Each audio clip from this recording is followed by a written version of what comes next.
안녕하세요. 힘찬병원 이정원입니다. 안녕하세요. 힘찬병원 진호선입니다. 안녕하세요. 힘찬병원 윤기성입니다. 예, 저희는 다 정형외과, 신경외과 의사들로 평소에 진료실에서 얘기하지 못한 내용이나 이런 거에 대해서 좀 이렇게 진솔하게 환자분들 시선에 맞춰서 건강에 관한 얘기들을 좀 나눠보고자 이렇게 유튜브를 시작하게 됐습니다.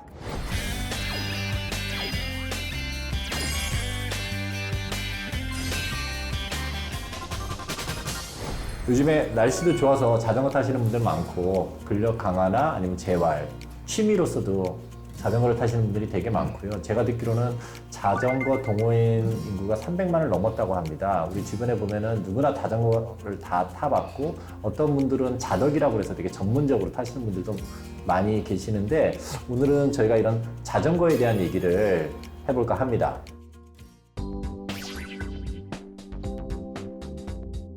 원장님 자전거 좋아하시죠? 저는 다른 운동을 좀 하다가 아무래도 이제 코로나 이후에 실내 운동이나 이런 거를 못 하게 돼서 전에는 사실 배드민턴을 좀 쳤었거든요. 근데 실내 체육관을 이제 사용할 수 없다 보니까 야외에서 할 수 있는 운동을 시작하게 됐습니다. 그게 이제 자전거가 됐고 지금 한 2년째 타고 있습니다. 저는 자전거를 이제 좀 본격적으로 타지는 않고 미니벨로 같은 거, 접이식 자전거 타고 아주 작은 거. 네.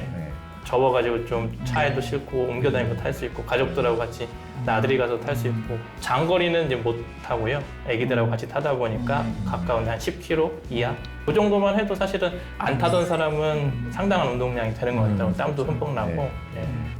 형님도 제가 알기로 타신다고 들었는데. 저는 제가 타고 싶어서 타는 게 아니고요.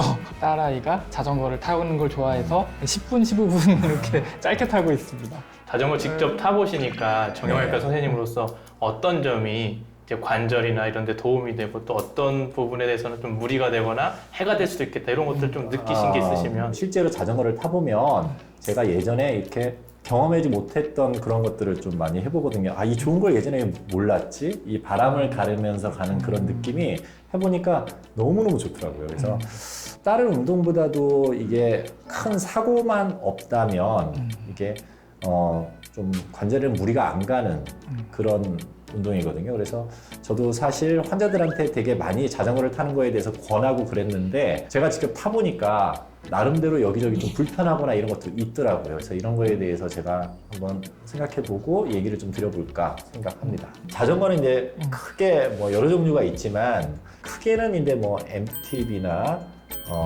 그런 로드 이렇게 나뉘고요.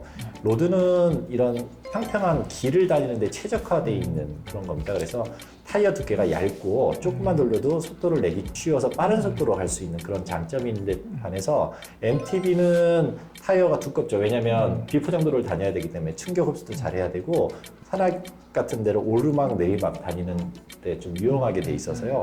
모양이 조금 차이가 있죠. 근데 우리가 관절 위주로 보면 그런 거보다는 주변의 근력을 강화시키는 거기 때문에 빠른 속도로 가는 것보다는 적당한 속도로 가면서 근력을 강화시킬 수 있는 그런 운동이 좋은데 산악이나 이런 데를 다니려면 아무래도 순간적으로 충격을 받거나 낙상이나 이런 가능성이 많기 때문에 그거를 권하진 않고요. 우리가 이제 나이가 좀 많이 드신 분들은 사실은 외부에서 타는 것보다는 실내 자전거를 많이 권하긴 합니다. 저도 이 밖에서 타는 자전거보다는 의학적으로는 실내 자전거가 좀 더 적합하다고 보거든요. 이게 밖에서 타는 자전거는 이 목적지가 있으니까 가면 와야 되는데 힘을 다 쓰면 올 힘이 없다. 맞아요.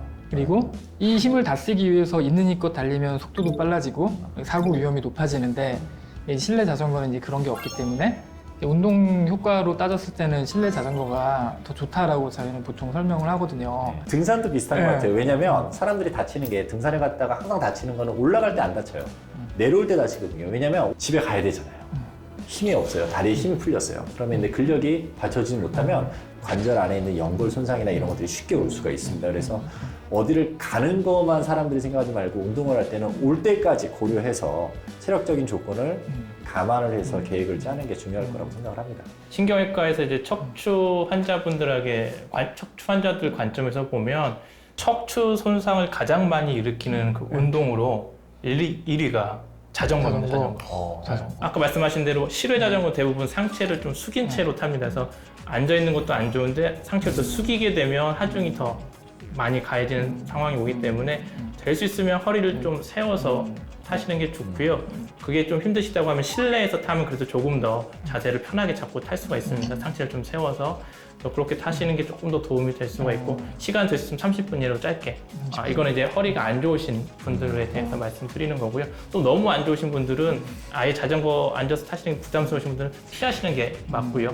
또 요즘 이렇게 허리 안 좋으신데도 불구하고 자전거나 사이클을 타고 싶어 하시는 분들을 위해서 누워서 타는 자전거도 있고 그렇기 때문에 정말 나는 허리 질환자임에도 불구하고 자전거를 장시간 타고 야외에서 즐기고 싶다면 그런 자전거도 한번 고려해 보는 게 좋을 것 같습니다. 그 자전거 오래 타면 뭐 이렇게 성기능이 저하된다는 얘기를 누가 해서 예. 그것 때문에 남자들이 조금 꺼려한다는 소문도 있고 어떻게 생각하십니까? 이게 네. 비뇨기과적으로 해가지고 거기서 상당히 이게 디베이트더라고요. 운동을 해가지고 가장 그 영향을 받는 게 뭐냐면 배뇨장애 생기는 거, 그다음에 전립선 문제.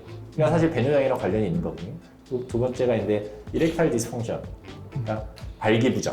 그런 것들이 반복적으로 되다 보면 전립선 암을 일으킬 수 있는 그런 거에 상관관계에 대해서 나온 논문들이 되게 많더라고요. 이런 게 있어요. 달리기 선수들하고 사이클 선수들하고 해봤더니 이 사람들의 그런 성기능을 네. 비교해 본 것도 있고 네. 그러면 이제 사이클 같은 거를 타는 사람들은 그런 게 네. 떨어진다 그러면 네. 네.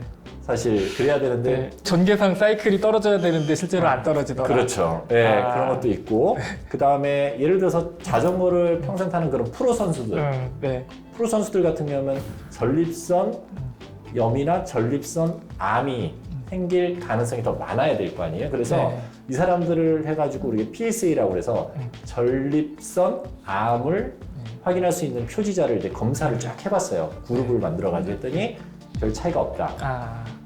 이런 차이가 내용도 없다. 있고. 근데 실질적으로 예전에 한 유명한 사이클 선수가 네. 전립선 암이었죠. 암 때문에 고생을 하고 정확하게는 전립선 암이 아니고 예. 고환암입니다. 고환암. 안장이 실제로 이렇게 보면은 남자들 같은 게 끝에 이렇게 안장이 있으면 앞에 노즈라고 하는 데가 있는데 그게 딱 지나가는 위치가 그 요도하고 전립선 있는 데를 자극하게 돼 있거든요. 그래서 1979년도에 미국 비뇨기과 의사가 이거를 하면 성기능이 떨어지고 전립선에 문제가 생긴다라고 발표를 했어요. 그래서 그때 고안이 된 게 뭐냐면 자전거 안장에 가운데가 이렇게 패여 있어요.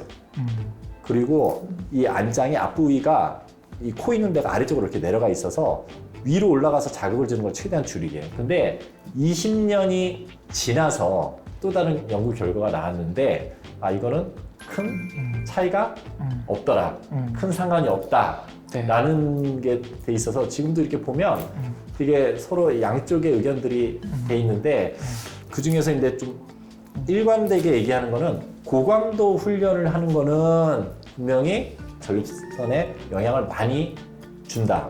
하지만 고강도가 아닌 우리가 뭐 마실 갔다 온다거나 30분, 1시간 정도 타는 거는 거의 지장이 없다. 라고 돼 있습니다. 그래서 중간중간에 쉬는 시간을 항상 갖고 어쩔 수 없이 내릴 수 없는 상황이라면 댄싱이라는 게 있어요. 이렇게 엉덩이를 들고 좌우를 하면서 하는 그런 동작을 중간중간에 많이 해라. 라는 게 이제 예방하는 데 좋은 중요한 수칙으로 돼 있습니다. 원장님이 이렇게 많이 공부도 하시고 했는데도 불구하고 지금 아직까지 6시간 이상 고강도 훈련을 하시는 거 보면 안전하다. 우리가 제가 이제 그렇게 믿어도 네. 무리는 성기능 저하나 없겠네요. 뭐 네. 이런 쪽은 전혀 관계 없다. 그러니까 제가 믿고 원장님 믿고 한번 믿고- 타보도록 하겠습니다. 그러면 믿고 타는. 네.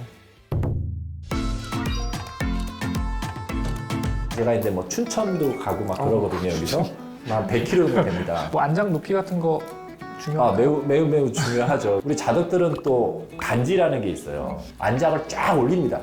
인심이라는 게 있습니다. 인심. 일반인 기준으로 해야 될지 아니면 우리 저 너무 자덕들 어렵습니다. 자덕들 기준으로 해야 될지 좀 PD님들이 깜짝 지금 놀랐어요. 표정이 안 좋아요. 지금. 자, 이 영상이 도움이 되셨다고 생각하신다면 구독, 좋아요 알림 설정 부탁드립니다.